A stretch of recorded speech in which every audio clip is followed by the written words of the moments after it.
Hello, Anointed One, and welcome back to Anointed TV channel. Today, I need to talk to you about some major developments in the ongoing Daystar television network scandal. If you've been following this story, you know it involves serious allegations of SA within the founding Lamb family, and now we have new information about a polygraph test that's being used as supposed proof of innocence. But here's the thing. I think we need to dig deeper into what these polygraph results mean, and whether they're the smoking gun that Daystar claims they are. Let me quickly catch you up if you're new to this story. Back in November, Jonathan Lamb, that's Joni and Marcus Lamb's son, and his wife Susie came forward with devastating allegations. They claimed their daughter had been SA'd by a male relative, someone referred to as Pete, to protect the ongoing investigation. This sent shockwaves through the Christian broadcasting community, especially since we're talking about Daystar, one of the largest Christian television networks in the world. Joni Lamb, the network's current leader, publicly denied these allegations. But the controversy has been tearing this family apart in full public view. Here's where things get interesting. Just recently, the Colleyville Police Department closed its investigation. After a year and a half of looking into these allegations, they said they found insufficient evidence to file charges. The detective on the case, Nelson, stated that the victim has not made an outcry and detectives obtained no evidence of a crime during the investigation. Now, I want to be very careful here. A closed investigation doesn't necessarily mean nothing happened. It means they couldn't find enough evidence to proceed with criminal charges. That's an important distinction that we need to keep in mind. But here's where Daystar is doubling down. They're pointing to polygraph tests, yes, plural, that Pete allegedly passed as proof of his innocence. According to their statement, Pete voluntarily agreed to be interviewed by police and passed 2 polygraph tests. Rachel Lamb, who's been one of Pete's strongest defenders throughout this ordeal, recently shared detailed information about these polygraph results on social media. She says that in July 2024, rumors about Pete reached their peak, spreading rapidly among trusted ministry partners and friends. While whispers of these allegations had been circulating since March, they gained significant traction during this time. It became evident that these previously debunked accusations were being reignited, this time actively fueled by Jonathan and Susie, who were determined to spread these harmful falsehoods to anyone willing to listen. Understanding the gravity of the situation and the potential damage these escalating rumors could cause, Pete took immediate action. On the advice of his attorney, he voluntarily underwent a polygraph examination to clear his name. The results were definitive. Pete passed the test with a probability he was telling the truth at 99.5% accuracy, confirming he was innocent. In Julie Roy's article, she falsely implies that Doug Weiss was involved in orchestrating the polygraph process. This claim is entirely baseless. Doug had no involvement whatsoever and was completely unaware that Pete had even taken a polygraph test until after the results were finalized. This deliberate misrepresentation is yet another example of how Royce manipulates the narrative, distorting key facts to fit her agenda rather than presenting the truth. 3. To set the record straight, I am sharing screenshots of Pete's polygraph results. The first screenshot contains the name of the polygrapher, Ralph Standifer, who has absolutely no connection to Doug Weiss, despite the false claims by Jonathan Lamb and Julie Royce. B. The second screenshot shows Mr. Standifer's conclusion that the statistical probability that Pete told the truth was 99.5%. The polygraph examination was conducted by Ralph Standifer on July 19, 2024. Standifer is a highly respected licensed polygraph examiner in Texas with over 2 decades of experience. He graduated as salutatorian of his class at the Texas DPS Polygraph School in 2003 and is a member of the American Polygraph Association, the American Association of Police Polygraphs, and the Texas Association of Law Enforcement Polygraph Investigators. In his most recent role, he served as the Internal Affairs Unit Commander and the department's polygraph examiner from 2015 until 2024. Over the course of his career, he conducted more than 1,500 polygraph examinations for employment screenings, criminal investigations, and internal investigations. These facts unequivocally demonstrate the credibility of the polygraph process and refute the unfounded allegations made by Jonathan Lamb and Julie Royce. It is clear that their narrative is not rooted in truth, but instead, what appears to be a coordinated smear campaign. Joni Lamb herself, in an interview with Marcus Rogers, also referred to a polygraph test, reiterating Pete's innocence.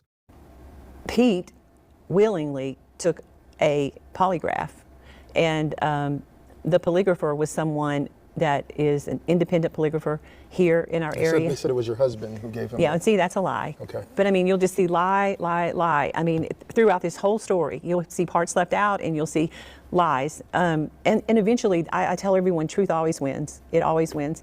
But this polygrapher was one that was a forensic polygrapher that actually would deal with pedophiles. And so they asked Pete, would you take the test? He said, absolutely.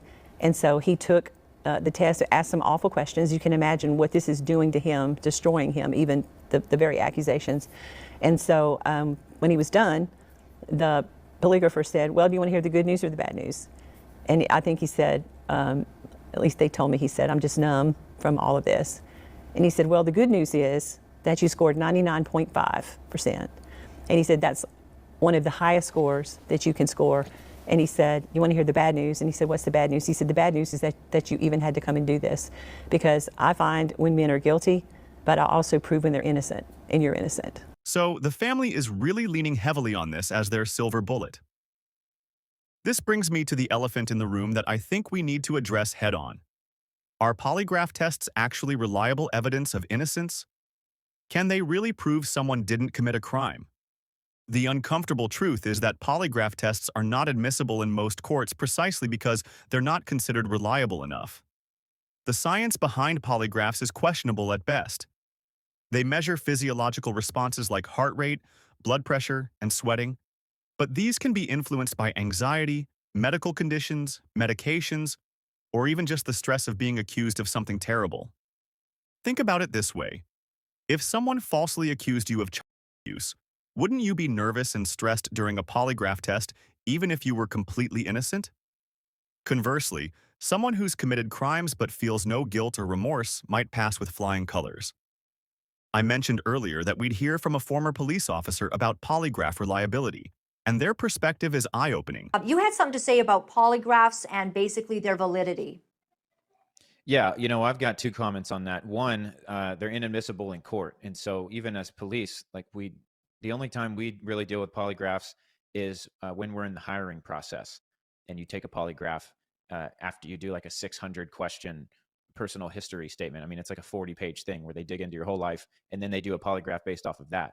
But we don't do polygraphs that we're trying to prove someone's guilty of something or whatever. There's a reason, and one of the reasons is it's not a lie if you believe it. So if you are so deceived or you have so just worked it into your mind that, people think there's a special way to beat a polygraph. Oh, I'm going to tap my foot or what. That's not how you beat a polygraph. The crazy people can beat a polygraph. And the reason is they actually believe the lie that they're living out.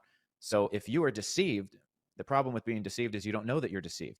Right. And so if you do something under a demonic influence, or if you do something and your mind is just so warped that you are convinced, I would be interested to see the statistic of narcissists who would pass a polygraph because they are so convinced, that they're right, that they're whatever. If you believe a lie, then you will not fail a polygraph because what they're looking for, and again, I'm not a polygraph expert, I just understand the basics of how they work. But basically they're looking for a physical response that you can't fake, you can't beat. When someone asks you a question and it causes your body to react, you can't fake that. But if you actually believe it up here, then there's not going to be a reaction. Like if I ask you, what's your name? You're not going to have some insane reaction. But if I were to ask you some very revealing question that your family member told me right now, you would be uncomfortable. There'd be things happening on the inside that you can't fake. Law enforcement professionals know that polygraphs are investigative tools at best.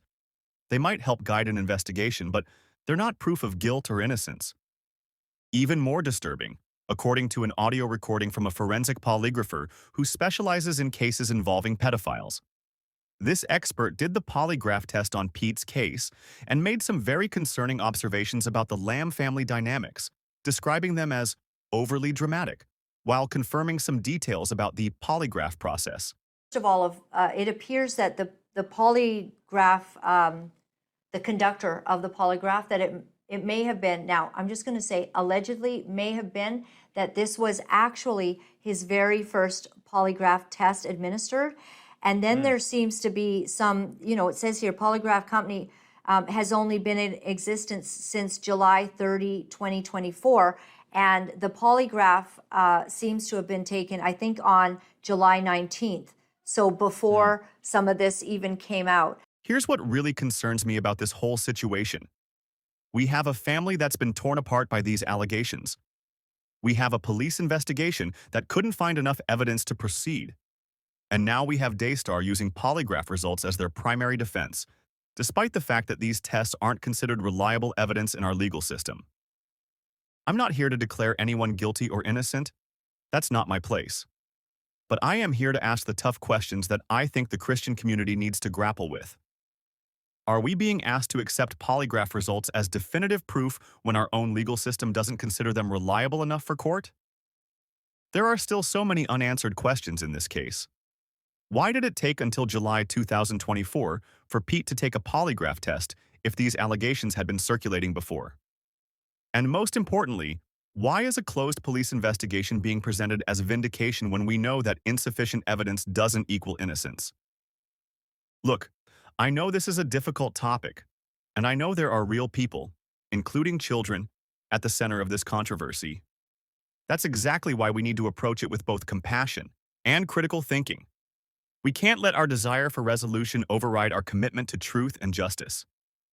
The polygraph test results might provide some peace of mind to Pete's supporters, but they don't answer all the questions surrounding this case. As this story continues to develop, I think we all need to remember that protecting children should be our highest priority, even when it's uncomfortable, even when it challenges our assumptions about people we thought we could trust. What do you think about all this? Do you believe polygraph tests are reliable enough to prove innocence in cases like this? Let me know in the comments below, but please keep the discussion respectful.